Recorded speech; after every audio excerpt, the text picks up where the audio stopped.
Ladies and gentlemen,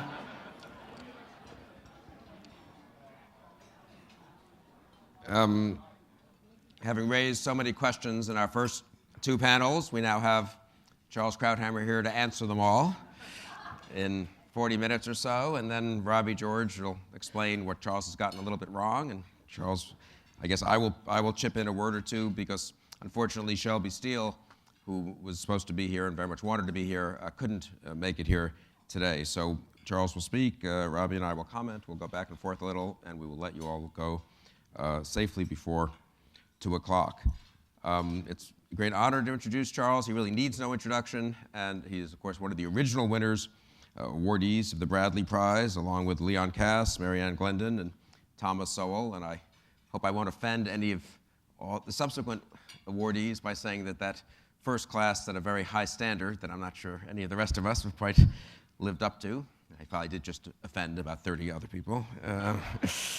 But really, Charles needs no introduction. I was once at a talk that Henry Kissinger gave where the person introducing him said that Henry Kissinger needs no introduction, and therefore I won't bother giving him one.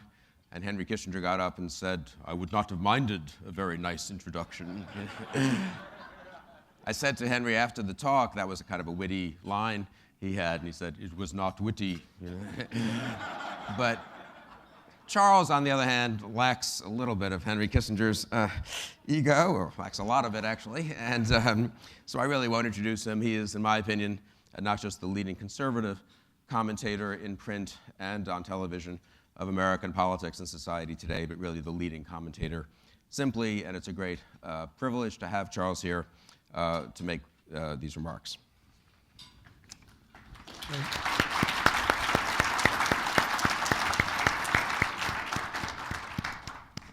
Thank you, Bill. I just got word from Shelby. He's apparently in Hong Kong seeking asylum. Found himself on an NSA list. Good to be here among the 53%. Yes, that was a long time ago, like a whole different era. Thank you for that brief. You know, Henry, there's a lot of wisdom in what Henry said. For those of you who only know about the good stuff that Bill referred to, I should confess right now that some of you know this, that I probably ought to do it right now. Early on, because somebody will raise it, that I was once a speechwriter for Walter Mondale, and people do ask me, how do you go? How do you go from Walter Mondale to Fox News? And my answer is simple. I was young once. But it's still used against me. After last night's show where we discussed the NSA, we went to commercial, and Steve Hayes said, well, you know, the really critical question here is WWMD. So, of course, we asked him, what does that mean? He said, what would Mondale do? So I carry it as a cross on me the rest of my days. Some of you also know that I'm a psychiatrist, retired, still licensed, I should say. But in essence, I'm really a psychiatrist in remission. I'm doing very well. Haven't had a relapse in 25 years. And people ask me the usual question. Compare what I do today as a political analyst in Washington with what I used to do as a psychiatrist in Boston. And as you can imagine, I tell people it really isn't that different in both lines of work. I deal every day with people who suffer from paranoia and delusions of grandeur. We can't hear Charles. The only difference is that in Washington, the paranoids have access to nuclear weapons. Makes the stakes a little higher and the work a little more interesting. I'm actually going to practice a bit of psychiatry here today.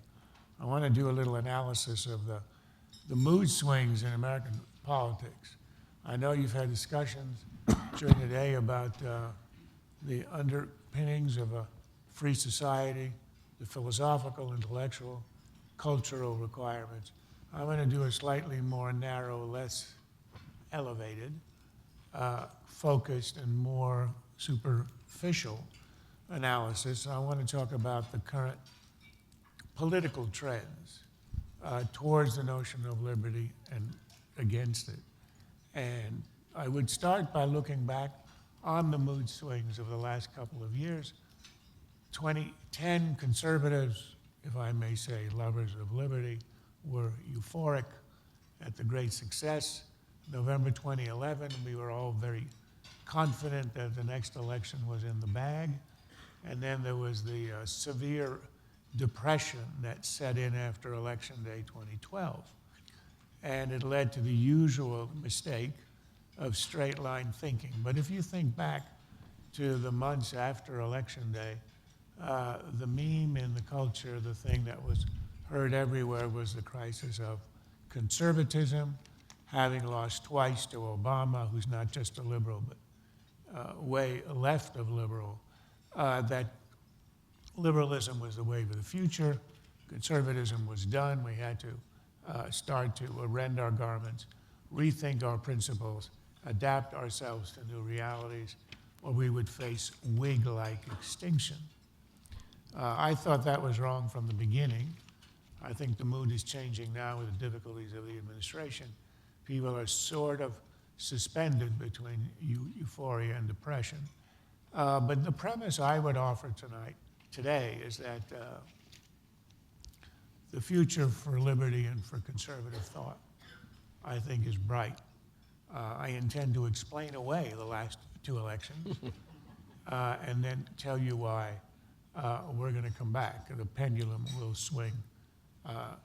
The premise that there was a fundamental rejection of the conservative idea, or to put it in terms of today's events of liberty, I think is simply wrong. I think the premise I would start with is that the fundamental issue of our time that underlies all the arguments we have had, from debt and deficits to Obamacare and stimulus spending, has to do with one issue, and that is the crisis of the welfare state. And the subsidiary question of how large, how powerful, how intrusive a state do we need and do we want? In a sense, it's a subset of a larger question, which is the nature of the American experiment, or to put it in its loftiest terms, the nature of the American social contract, the relationship between citizen and state. And when that is the issue, and when that is the focus of a particular election, we win. And I would argue that the political revival of conservatism is to focus on that question, to make clear that is the central issue, because I think the argument is eminently winnable, particularly among American people, given the American tradition. The conservative argument for smaller government and more liberty is quite simple.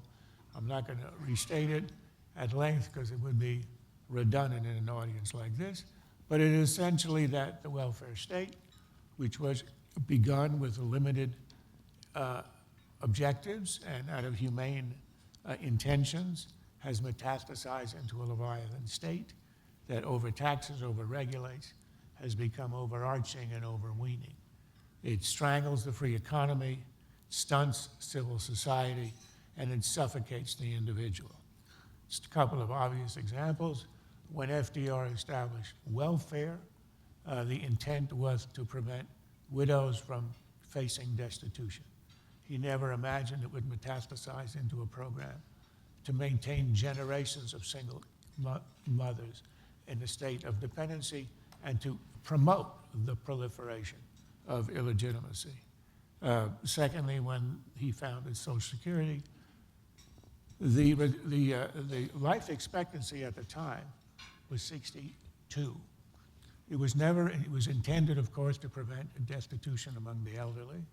It was never intended as a way to subsidize the green fees of a generation of retirees who would spend a third of their working lives in retirement.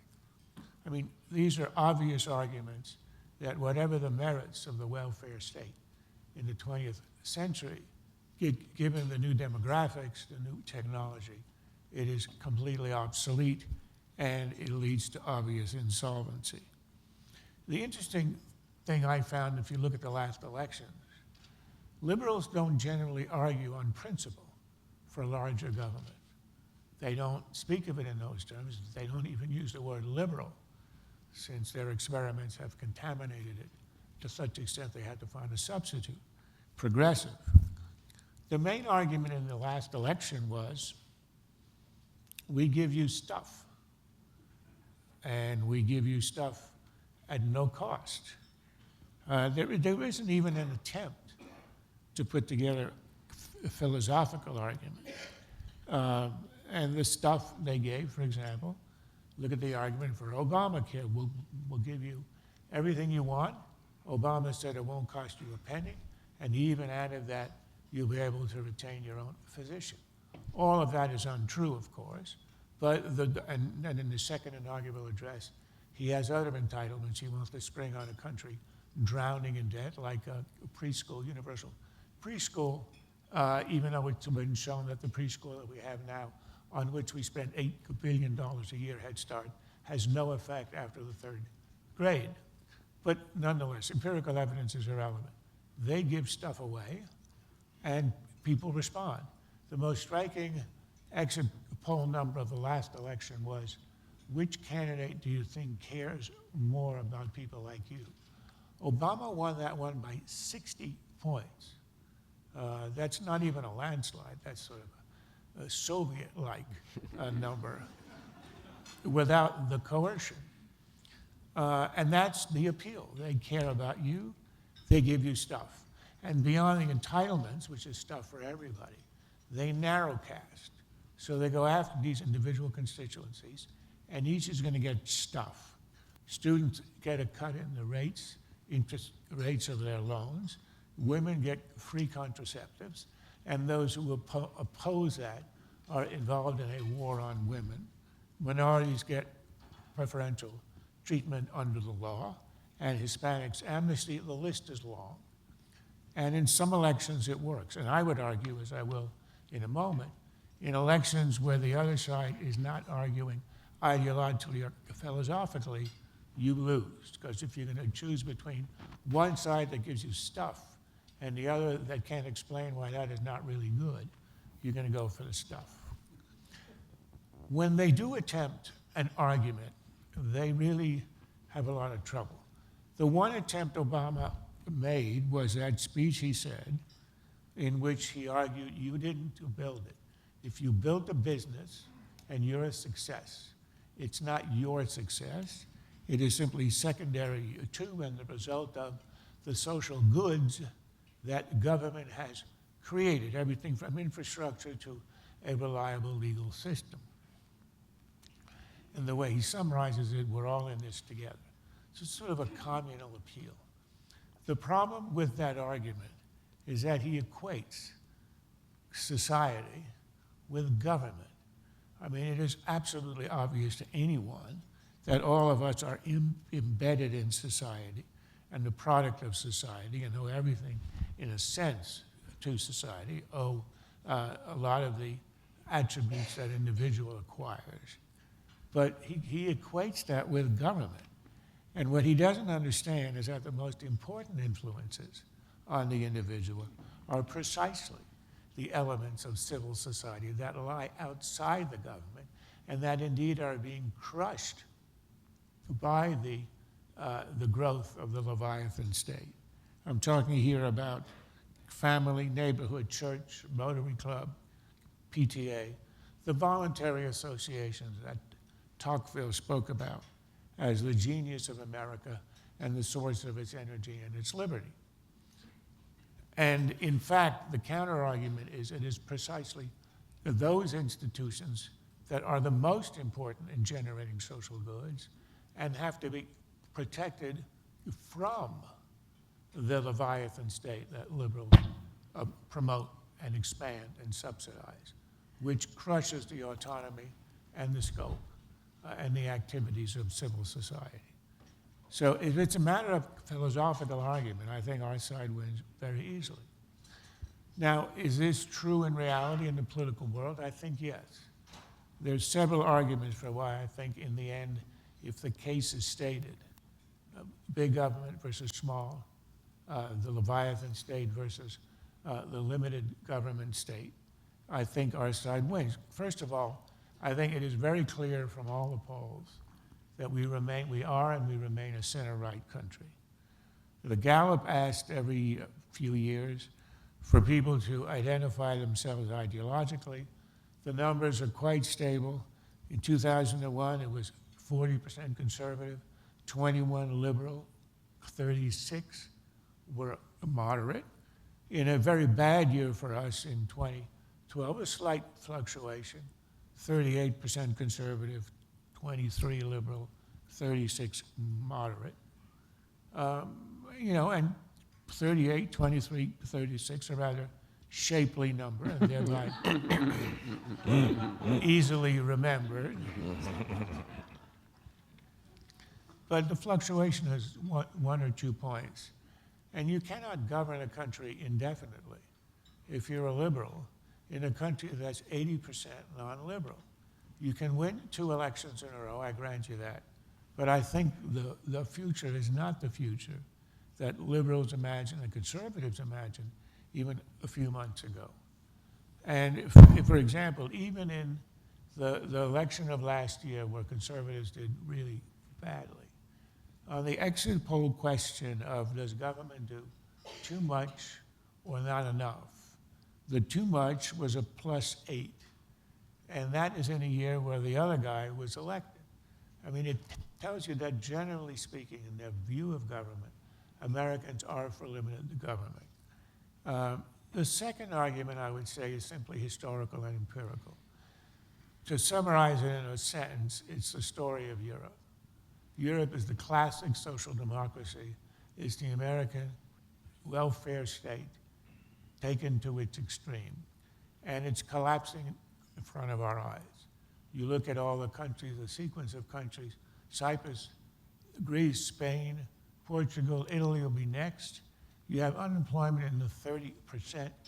You've got essentially a society in crisis. And the reason is simple. This is 2 generations of the entitlement state. And in the end, it's unsustainable. Ignore and forget all the philosophical arguments against it, all the value arguments against it. In the end, it can't sustain itself. I think it was Thatcher who said that in the end, socialism doesn't work because socialists run out of other people's money, and they're running out of other people's money. I think the classic statement of that was from Herb Stein, who once said, when something cannot go on, it won't.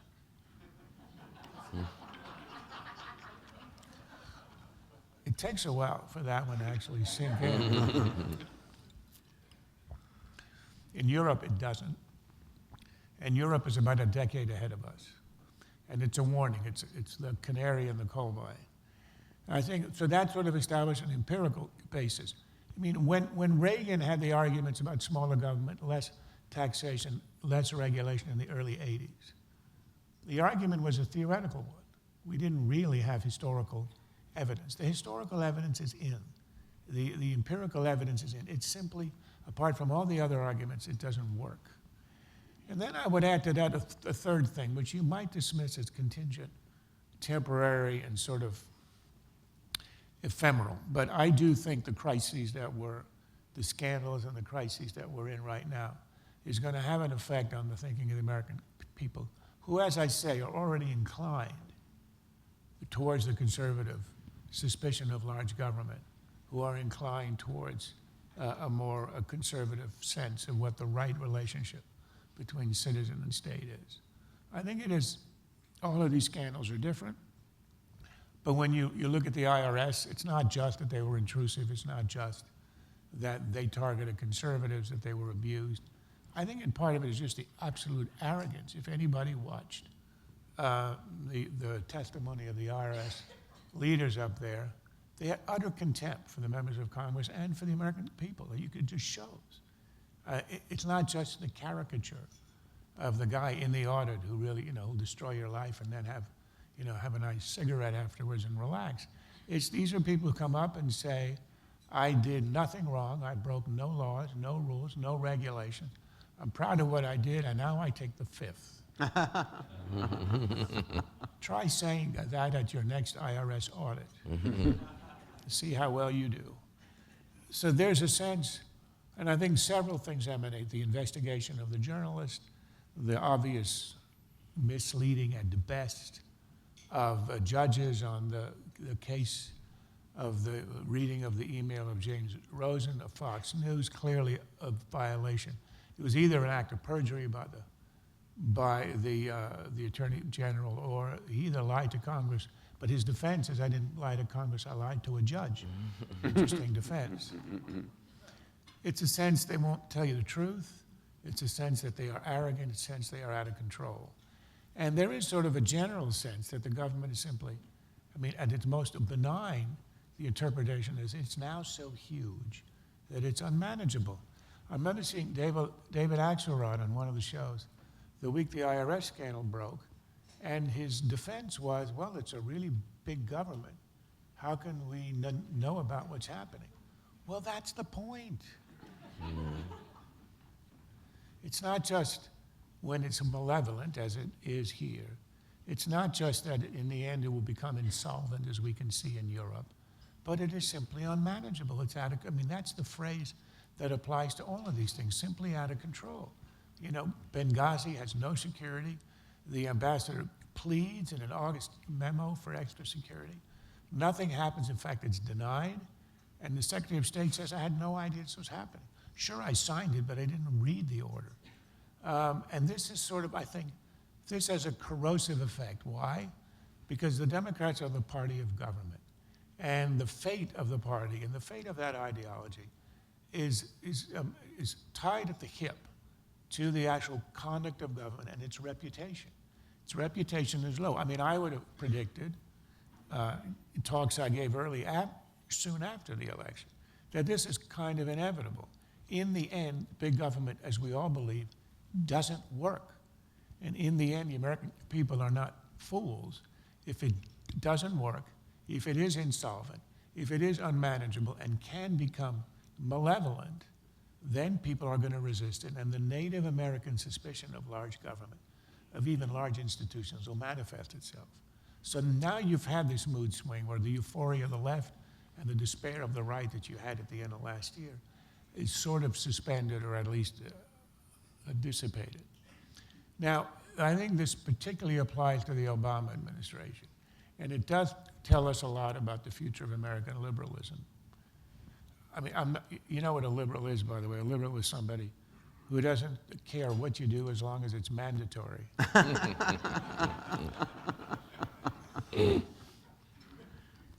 But Obama, he goes beyond liberalism.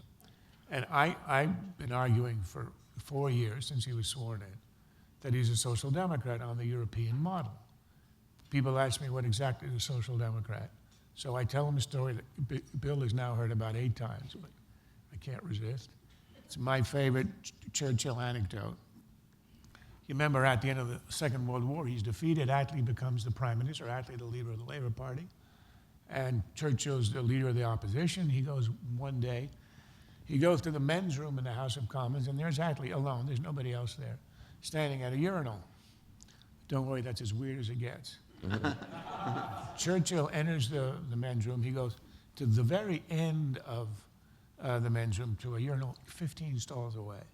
Attlee looks over and says, feeling a bit standoffish, are we, Winston? Churchill says, not at all. My dear Clement, it's just that every time you see something large, you want to nationalize it.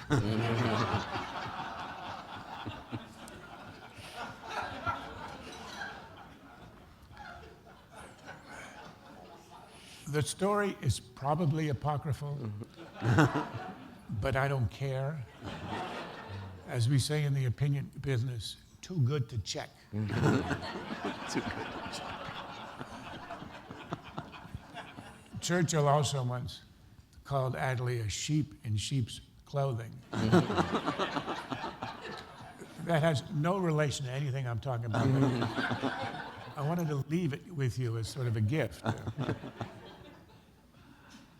And Churchill, Obama, Obama is a man who, when he sees large stuff, large things, he wants to nationalize them. We know what his intentions were. He said it in the speech he gave, the State of the Union address he gave after he was inaugurated in 2009. He said, I'm not here to tinker. I'm not here to work around the edges. I'm not here to be Clintonian. I'm here to change America. And he said very specifically, healthcare, education, and energy. And we could, healthcare he delivered. He's going to revolutionize a sixth of the American economy. On energy, he didn't succeed in legislation. Cap and trade did not succeed, but he's going to try to do it through EPA regulation where nobody will see. And on education, he already has ideas for entirely new entitlements. So that's his program. And here I am arguing that it really is not the kind of thing Americans are going to want to pursue. And you would say to me, but if Obama is so out of step with America, how come he won twice? It's a good question. I'm glad I asked it. And I would attribute a lot of this to contingency. I know it sounds like it's a rationalization, and it is. 2008, that was an election we had no chance of winning. That was a perfect storm. We had 8 years of an unpopular administration, war, weary. We had a weak opponent. John McCain is a national hero, but he was not a great candidate. And we had a financial crisis that occurred within 6 weeks of election, which has never happened in American history. I mean, under those circumstances, the Italian Communist Party could have won that election. Some people will argue that it did win that election, but never me. Incidentally, my watch stopped, so just let me know where we are. It stopped in the second paragraph of my speech. Maybe that's a sign, or maybe it's the vast left-wing conspiracy. Thank you. Oh, that's good. All right, so I'm only a few minutes behind here. So number one, 2008, can write it off. That was an election anybody could have won, and anybody did win. Now, 2012 was different. That was an election that we really couldn't lose and shouldn't have lost, and we did. And again, I will say that the conditions here were quite specific. We had a very weak field, and that will be different in the future for whatever reason. The very strong candidates, all of whom I think we're going to see in the next cycle, felt it was early in their lives, or they had other stuff going on, or they weren't ready to do it, and they all sat out. If you looked at the debates, it was truly dismaying, and it really hurt the brand. That was not our major league team. That was AA at best. And the one candidate who was plausibly a president, which is Mitt Romney, was the nominee. He was a good man. Had he been president, I think he would have been a good president. I voted for him. I supported him. But when you think about it, he was exactly the wrong candidate to have in a country in a recession as a result of a financial collapse. He was a plutocrat. He wasn't Wall Street technically, but he was Wall Street in the eyes of everybody. And it's unfortunate that the only plausible candidate in the field is a guy who is sort of in the wrong place in the wrong time, and that was the wrong year. I mean, even his Republican primary opponents attacked him in ads, as a plutocrat, a vulture capitalist, a Gordon Gekko. When your own guys are attacking you for that, you know you're in big trouble, and he was. The other part of the problem is, again, I return to the premise that if you make the ideological argument, big government, small government, liberty versus the cradle-to-grave entitlement state, our side will win. The problem is we chose one guy who was the least equipped among the elite of the party to make that case. And he once admitted to it. I remember Newt asked him in one of the debates, where were you in the 90s when we were in the middle of this revolution? And Romney answered pretty honestly. He said, look, I spent my life in finance. It was an honorable life, and it certainly was. I came to politics late, and the problem is it showed. He spoke conservatism as a second language. I remember in one of the debates he said, to show how tough he was, he said, I ran in Massachusetts a very severely conservative administration. Think about that. The word severe is usually associated with head wounds or tropical storms, but never to governance. And you saw that he was completely disarmed. What was the central issue of the time that was the sort of the microcosm of the large government, small government argument. Obamacare. That was the wedge. That was the way to make the abstraction real. Given the polls, that's how you win an election like that. You say, this is the consequence of the entitlement state. Look how they're going to do X, Y, and Z. Wrecking healthcare, exploding the deficit, intruding in your lives. You go, intruding on religious liberty. The elements of that were just huge. He couldn't say a word about it because by historical action, we nominated a guy who had instituted Obamacare in Massachusetts. So all of the circumstances were wrong for this candidate in this time. And the last thing, as I would add, sort of sympathetically, Romney was not exactly, shall we say, the most dynamic candidate. He reminded me in many ways of my youthful political hero, Scoop Jackson. You all remember Scoop Jackson, who was a great guy, great American. I love the guy, but it was very true what was said of him, that he was exceedingly dull. It was one said of Scoop Jackson that if he ever gave a fireside chat, the fire would go out.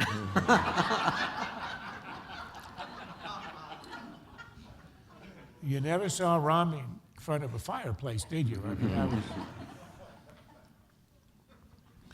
So now you're going to say we're just trying to put a gloss on two epic defeats. All right, here's the main argument, and this one is empirical. It's not just a bunch of theories or propositions I'm putting in front of you. The empirical refutation of the idea that somehow our ideology is in the decline is 2010. And what makes 2010 elections so important is that because it was an off year, because there wasn't a name at the top of the ticket, it was not an election about personalities or political histories or personal history. It was purely ideological. There wasn't anything else to talk about. And the main issue, of course, was Obamacare that engendered the Tea Party, which stood, for every one person out there at a town hall, there were 10 at home who were seething but not as active, but expressed themselves at the ballot box. And this was a historic election. I would say that it was the most ideological election probably since the early 1980s.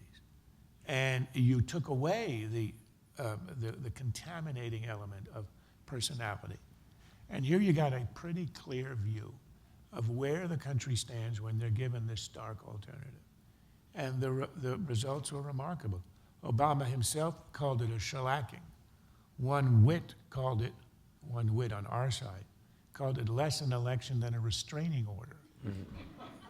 In the House, we gained 63 seats, the most in 70 years.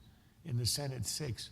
But the most important result, which was the most unnoticed on election day, was that in the state houses, 680 seats, the most probably in about 100 years swung to the Republicans. 19 of the 99 state houses went from Democratic control to Republican control. You all know why we only have 99 state houses, right? I love this. Okay, Nebraska, very good. It's the Socratic instinct in me that always wants to stop at that point and ask the question. And that had an interesting effect, which was not anticipated. The swing in the state houses gave us Wisconsin, and the first effective attack on the growth and the power and essential monopolies of the government unions. It gave us Michigan, which actually became a right to work. This is the home, the heart of the UAW. And I would add in Wisconsin in 1959, it was the first state to legalize the government unions. And now it becomes the first state to actually control them. And it's given us across the country a whole sort of second layer of rebellion against the liberal overreach of the Obama administration. So you got at one level the House swinging to the Republicans at the national level, which essentially stopped the entire Obama agenda. And then you got all this happening at the state level, where in Wisconsin, for example, conservatives got control of all the levers, the two houses and the governorship, and have made a revolutionary change. So this, to me, is extremely important. I think it's very hard to argue that we're in kind of a liberal ascendancy when you see not only what happened in 2010, when it was a clearly ideological election, and the results of it, which is the success of these governors and state houses in changing fundamental issues. Right to work is a fundamental issue. So that's why I come out of this thinking that the future for the conservative idea is rather strong. Again, once you're able to make the case that all of these disparate issues, Obamacare, right to work, the power of the government unions, these are all subsets. These are all sort of examples of the larger issue of the size, the scope, the reach, the power, the intrusiveness of government. And you do it against the backdrop of the current scandals, where everybody, especially on the left, interestingly, is now up in arms. I'm less upset about NSA than the left is, but I'm glad the left is upset. I'm glad any time the left is upset. But it demoralizes the left. You know, here's a guy who campaigned in 07, 08, denouncing the Bush administration, the state that intrudes into your lives. On Fox every night we have a clip or Obama or Biden denouncing, with emotion and energy exactly what they're doing today. I think it's great for the country, great to see the unhappiness of the left, and also actually it's a good thing. It's the genius of the rotation of power, is that when liberals get into government and the president receives the briefing he gets on day one, and his hair stands on end when he learns about all the threats, he realizes that Bush had it essentially right. It creates a national consensus, and I think that's good for the country, because otherwise you go on with all the years of demagoguing what Bush had done, so you get into power, and that consolidates it as sort of a national consensus, something that will last. So I think that has value. But given the fact that these scandals are coloring the view of the state, I think it just adds to the argument, empirical and philosophical, that our side will win, because it is essentially about the relationship of citizen and state and essentially the fate of liberty. And I would just add one more element. Since I talked about all the contingencies here to explain away our losses, let me just add another contingency, which I think is going to help us in the future, or the near future, which is essentially the horizon I'm presenting. After, 8 years from now, all bets are off. Nothing I say applies to anything. But, in my lifetime, or likely lifetime, this is what I'm predicting.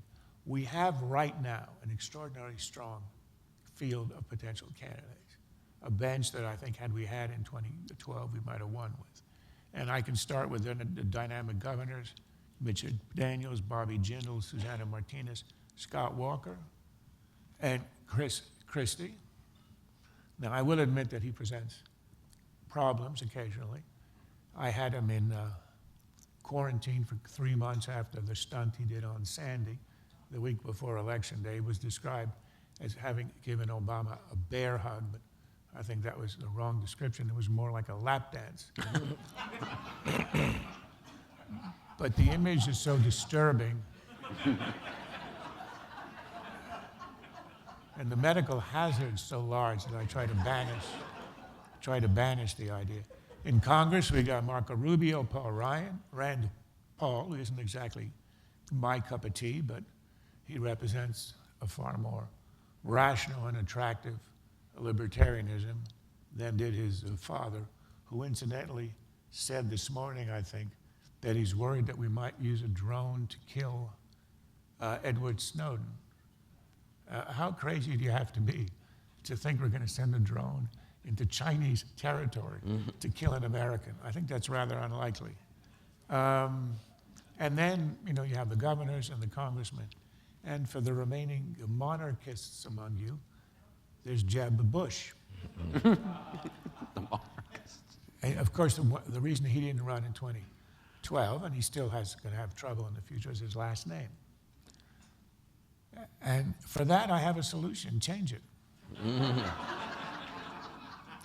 And I have a suggestion. Jeb Ochocinco. Think about that. You get 2 constituencies, Hispanics and wide receivers at the same time. So I want to leave you all happy and optimistic. I should say a couple of years ago, when I wasn't so happy and optimistic, I would leave audiences really in tears. I'd be sobbing in the back of the audience. The future was just, we were doomed, no chance of that. And I got tired of that. I would actually, at the end of speeches, offer since I'm still licensed to write a prescription for antidepressants for anybody audience who need it. But now I have a better way to do it, to just cheer you up with words.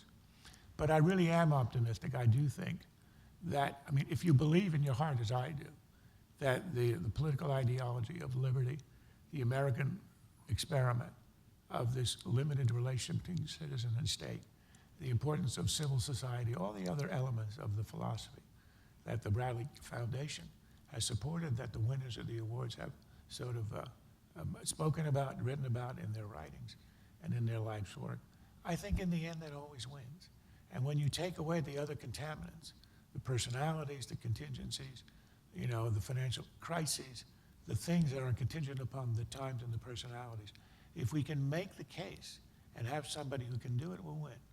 And that's why I think in the end, reality does win out. And that's why I'm confident. Let me just end by saying that I've always had a sense that there is something providential about American history. And this is from somebody who wasn't exactly religious, but you know, here's a nation founded on the edge of civilization by a tiny colony living on the outskirts of the civilized world that at a time when it needs it produces miraculously the greatest generation of political thinkers in the history of the world. Then a century later, when it needs a Lincoln, it finds a Lincoln. In the 20th, when it needed an FDR to defeat and fight fascism, it found it. When it needed Reagan to revive the country, it did. And I don't think there'll be a Reagan or an FDR on our horizon. But there's something about American history that redeems itself in a way that inspires awe. And the way I would summarize it is by quoting my favorite pundit, Bismarck, not known for his punditry. But he did famously say that God looks after children, drunks, idiots, and the United States of America. I think he still does. I hope he still does. Thank you very much.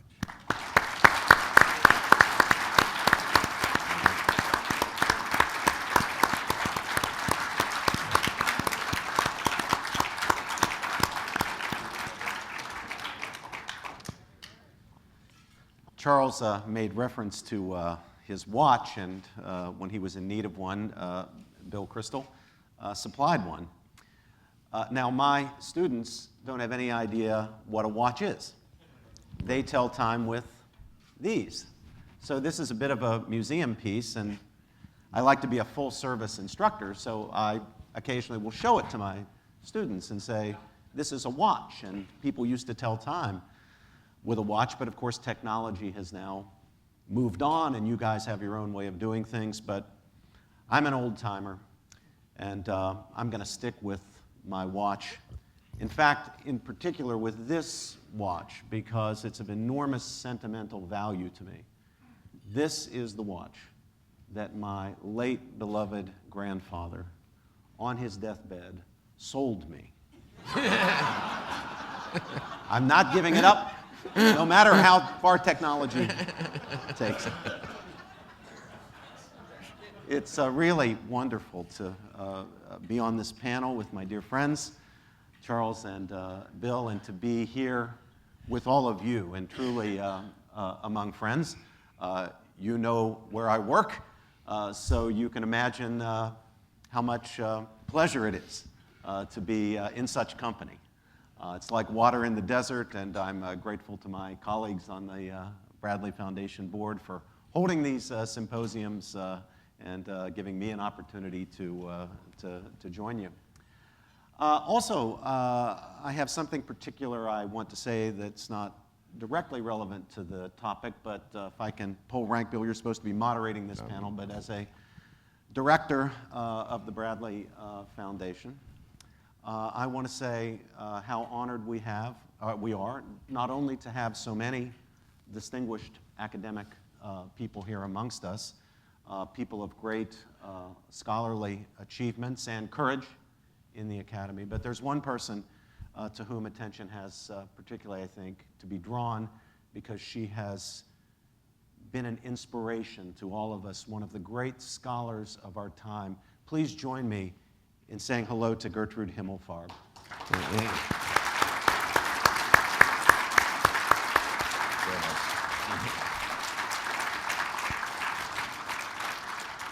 In my line of work, we're a bit in short supply when it comes to heroes, but Professor Himmelfarb truly is one. And we're so deeply honored to have you with us.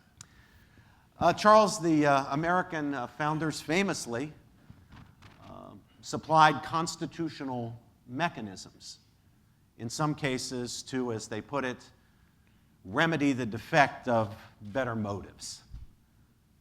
The hope, given the rather Presbyterian view of human nature that our founders had, the hope was that we could remedy some of the defects by principles and institutions that would limit and check power and prevent government from becoming oppressive, indeed tyrannical. At the same time, they were under no illusions about the possibility of having a successful scheme of ordered liberty without there being some substantial virtue in the people themselves. And they knew that that virtue could not be ordered by the government. It couldn't be produced by the economic system. It couldn't be dictated by a judge. That if the virtue needed for constitutional government, for ordered liberty, was to be provided, it would be provided by individuals themselves, but critically with the assistance of what we've been calling the institutions of civil society, beginning with the family, the marriage-based family, and all the institutions that assist the family in the work that Charles pointed to when he said the most important work of the institutions of civil society has to do with being the primary influencers and shapers of people. The character-forming function we're talking about here of the institutions of civil society. And Tocqueville has been invoked here, I think, even more often than the American founders, and rightly so. Tocqueville himself noticed, of course, the critical role that these institutions played in the maintenance of ordered liberty. The success of the American experiment, which we should never forget was an experiment. Our founders themselves understood their work, their project, as an experiment. And experiments can fail, and they understood that. There was no precedent for this. There was no guarantee. It wasn't written in the stars that America was going to succeed, that this republic was going to work. Republics, after all, had been tried time and time again throughout the course of history and failed, and many people had given up on them. This is why Lincoln, in giving his formal explanation for why he didn't simply let the South go, why he was willing to accept the extraordinary costs in blood and treasure of the war. This is why Lincoln, in explaining it, famously said that what is at issue in this contest is not simply whether Republican government, government of the people, by and for the people, would last on the North American continent. No, he said, what's at stake is whether government of the people, by the people, and for the people, Republican government, would perish from the earth. Because if it were tried one more time, and within 80 years, 87 years, failed, the lesson for all of humanity, at least for the indefinite future, would be republicanism, Republican freedom simply doesn't work. We have to go with another theory, some kind of benign authoritarianism as the best that we can do. But that Republican government, as I say, requires a certain kind of virtue in the citizens and therefore requires the institutions of civil society to be healthy and flourishing if they're to do their job in forming character. The Enlightenment French philosopher Rousseau famously said that man is born free, but everywhere he is in chains. Well, is man born free? there's a certain profound sense in which we human beings are not born free. We're born into a form of slavery.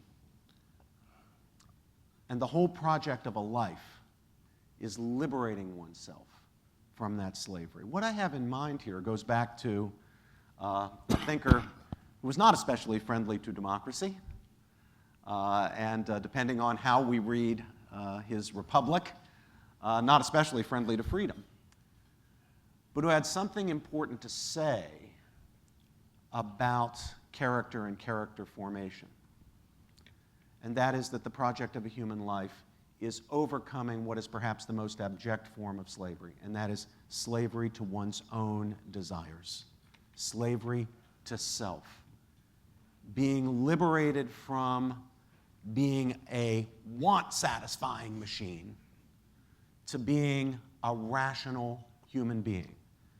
As Plato himself put it, creating a proper order in the soul so that the rational element of the self had control over the appetitive element, the desiring element. And things weren't reversed, with desire having the whip hand, the big I want, and then simply harnessing reason in the cause of getting what I happen to want, whatever it is I happen to want, or cooking up rationalizations for doing just as I please, no matter what I please. So we're kind of born into this slavery to self. I mean, what's a baby interested in? Getting the want satisfied. And our parents and our religious institutions and our schools, when they're healthy, are all about the business of soul shaping.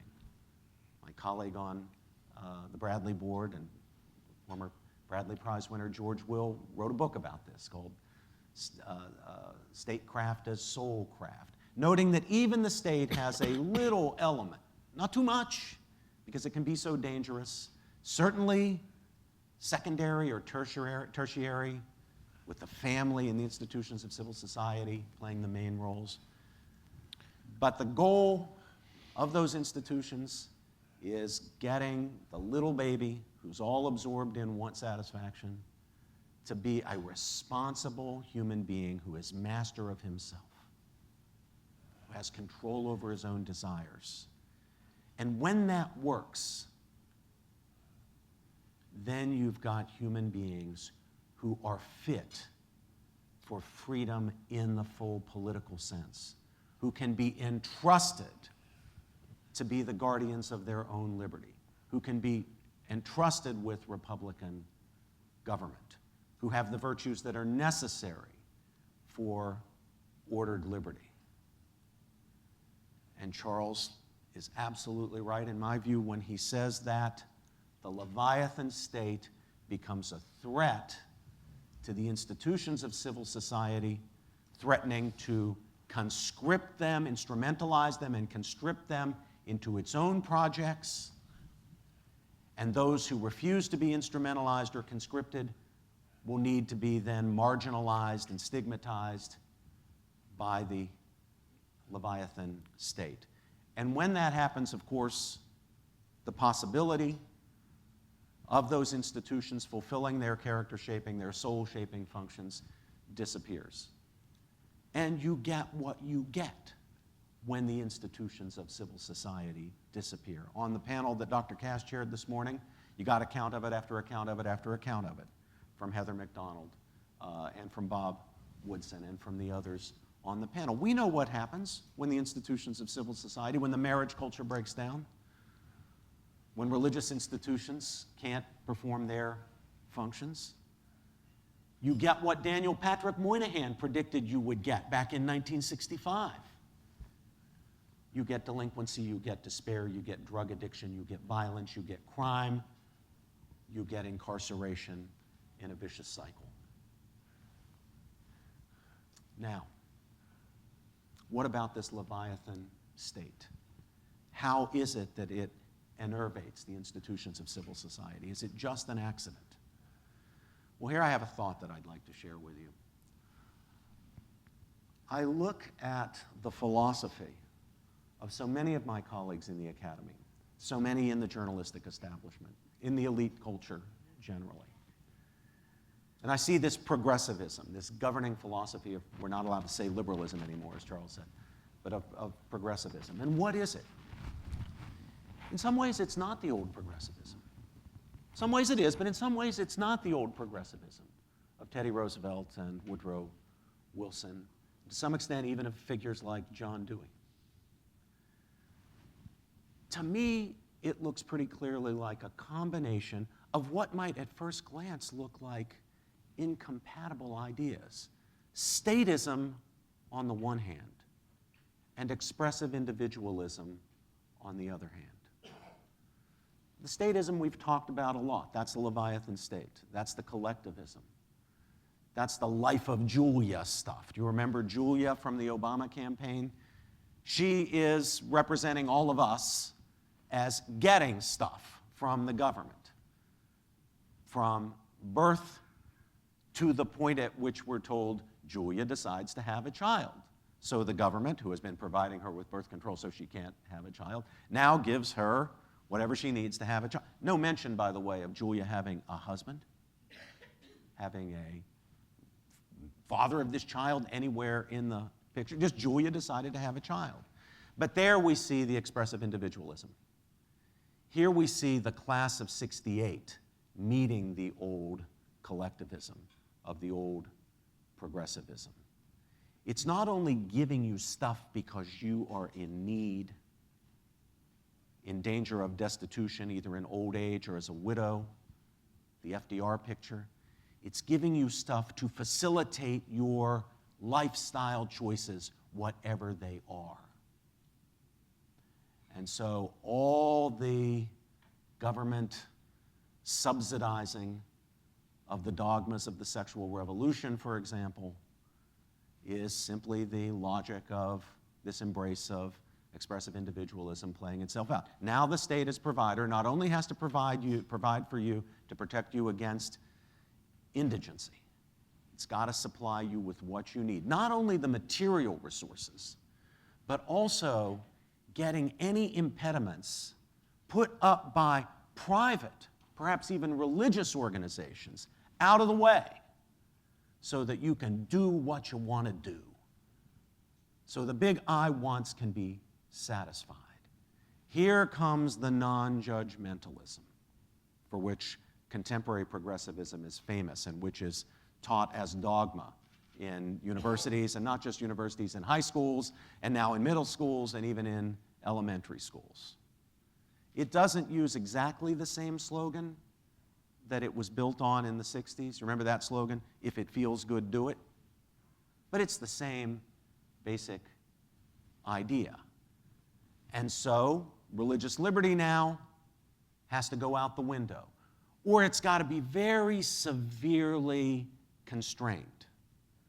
So the Obama administration, both in its domestic policy and in its foreign policy, now only reluctantly and rarely speaks of religious liberty robustly.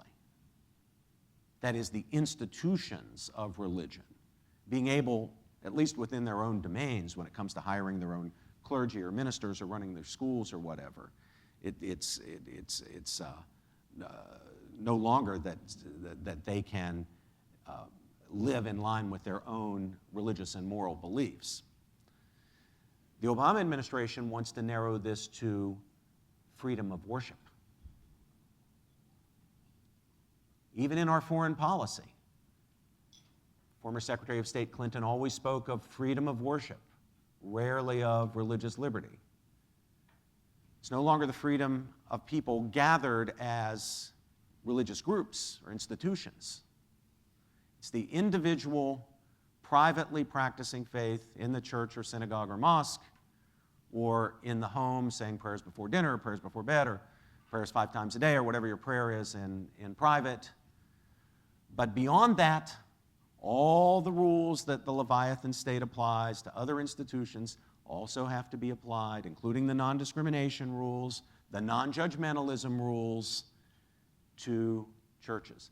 Famously, in the Hosanna Tabor case, the most important free exercise case of the past decade or so, that concerned the scope, or we thought it concerned the scope of the ministerial exemption to certain anti-discrimination laws that would protect churches so that they could require that ministers actually believe the teachings of the church and that they live lives that are in line with the teaching of the church. The case was, as I say, supposed to be about the scope of the ministerial exemption as a First Amendment free exercise principle.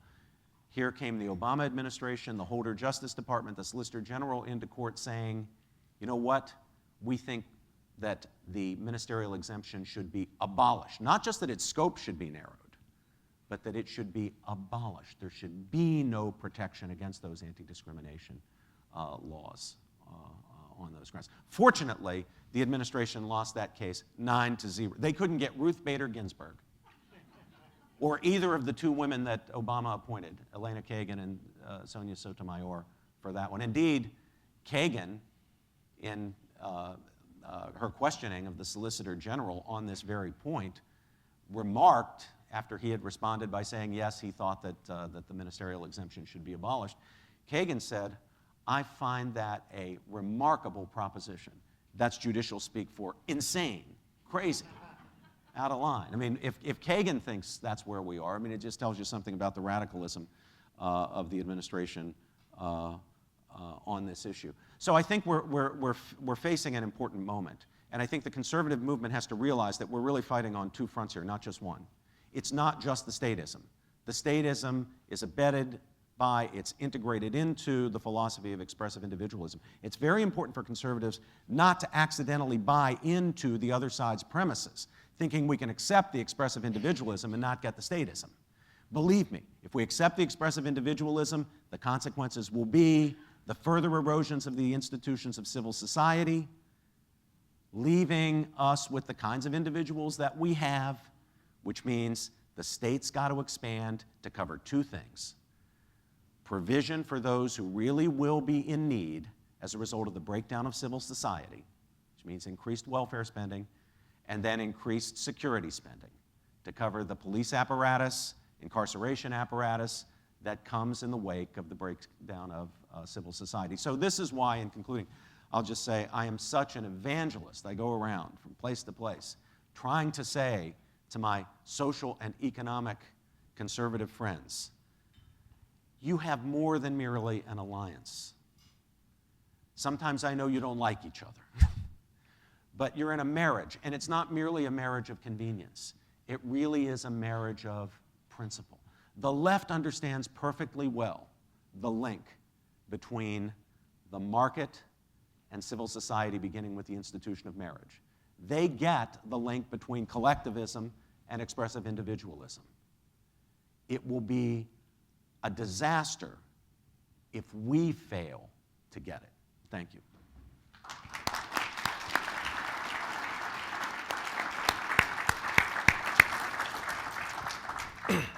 Well, I'm going to exercise the prerogative of the moderator and take advantage of the fact that it's 5 minutes to 2 and pass on my remarks, since I wasn't supposed to be making remarks in the first place. And as Charles said, contingency is very important in life. And it's very important to adjust to circumstances, and that's how I'm adjusting to this circumstance, because I would like to hear Charles for 5 minutes reflecting on what Robbie had to say and closing off this excellent session that we've now been going for several hours on. Let me make 3 points.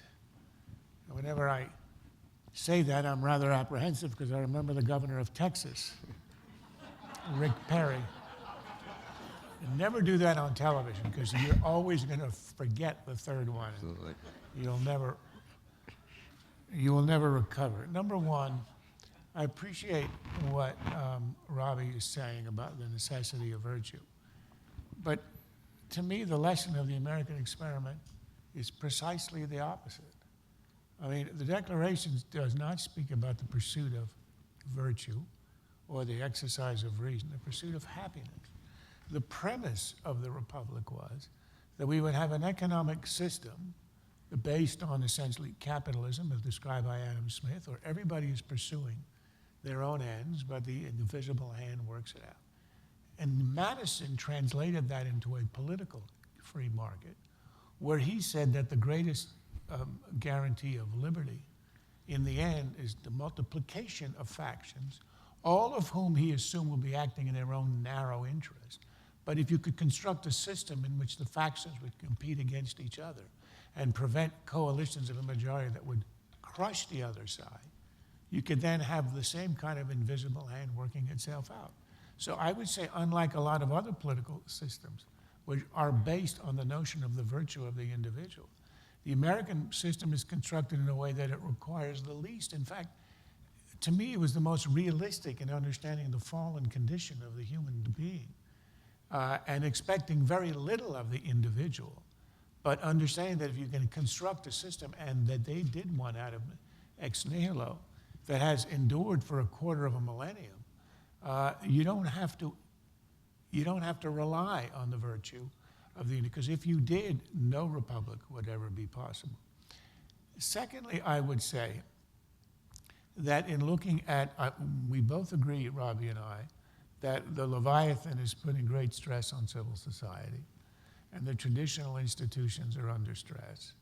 But I don't accept sort of empirically the premise that therefore the bonds, the social bonds that are holding us together and the virtues required for a free society are therefore doomed. I would cite a column written this morning in the Wall Street Journal by Heather McDonald, I believe it was today. She points out that in New York City, they've had the most dramatic reduction in the murder rate and the felony rate ever recorded in a big city. An astonishing drop from, say, the 90s. And I remember in the 90s, all of us had a sense the families collapsing, all this collapsing. We're really headed over a cliff socially. But what was the difference in New York? It was a change in policing methods. It was a reorganization of how you do it, analogously to how Madison wanted to organize a republic. And I would argue there has not been a fundamental change, an 80% improvement in the virtue of the citizens of New York City to account for an 80% reduction in the murder rate. I would say that human nature in New York City is about the same today as it was in 1990. But the murder rate has completely collapsed. And that is because we were looking at other ways of doing things, misunderstanding the causes of crime and how to handle it. You know, the famous New York Times headline, Fox Butterfield, the famous story, that the headline read, "Crime drops in New York, but jail population increases." Think of the but. And it was only in paragraph 17, because I counted them, because it was so astonishing. It was like a historical artifact, that the Times would actually consider that perhaps there was a relationship with the higher incarceration rate and the lowering of the crime rate. They had all these other outlandish, ridiculous theories until he arrived, and of course he dismissed it as sort of a conservative notion. But I would argue that we are under stress, and in the end, if you do completely crush civil society, we will be sort of at a position where we're not going to be able to recover. But to the third point, which is, yes, we do have a state that gives away stuff, and it wins election by saying, I give you this, free contraception, et cetera, whatever it takes, I give you. And the argument is, and I think this has merit, that ultimately, if you get everybody dependent on the state, you're going to lose that, you're not going to lose the incentives to elect a government that will put you on your own. You will become, there will be a change in personality, there will be a change in the virtue of the individual. An example I would give is Europe, where they have reached a point down the road where the government, remember a few years ago, it passed a law increasing the retirement age from 60 to 62. And the result was student riots smashing windows in central Paris. Think about that.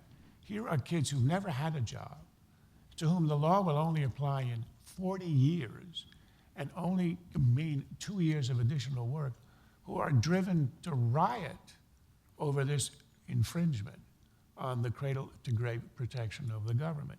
That's decadence, and that's where it ends up. And that's where you end up with countries who simply do not know what to do when the entitlement state is even reduced, let alone abolished. But I would argue that history, providence, I will invoke it again, given us a decade or two, we can see in the future is Europe.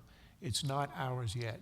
We will perhaps one day reach a tipping point where the number of takers is so overwhelming that we are not going to recover. But we're nowhere near that. And I think we can reform what we do. We can appeal to the basic political instincts of Americans. And here I would add one last point if I could. And that is there's a difference between academic opinion, elite opinion, and the bedrock common sense of the American people. If you thought that elite opinion was so important and dominant, you would say, how is it possible that we've elected a Reagan and we have had all these sort of conservative administrations to one degree or another in a society where the media are utterly dominated by the left, academia is, the foundations are, with the great exception, of course, of the one that we are honoring today, and only a handful of others, all the great, what Lenin would call the commanding heights of the culture, are on the other side. And yet we remain a center-right country.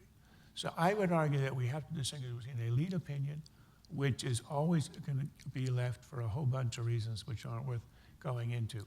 But there is something, I don't know if you want to call it providential, but there's some kind of bedrock common sense among Americans in their ordinary lives that understands the dangers, that responds, and I think ultimately will carry us through. So I said all that because I really want you to go home happy. And when I heard Robbie, I got depressed again until I checked and my watch is working again. So it's a miracle. Thank you very much.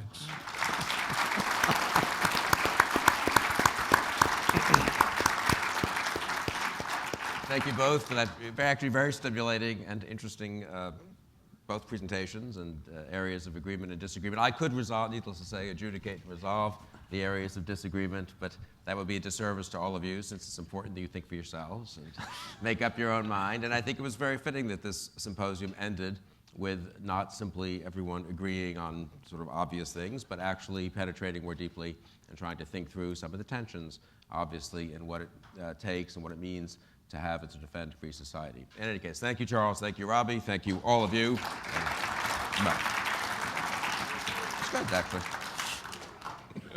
Very good. Thank you, Very Bill. Thank you, good. Charles. Very good.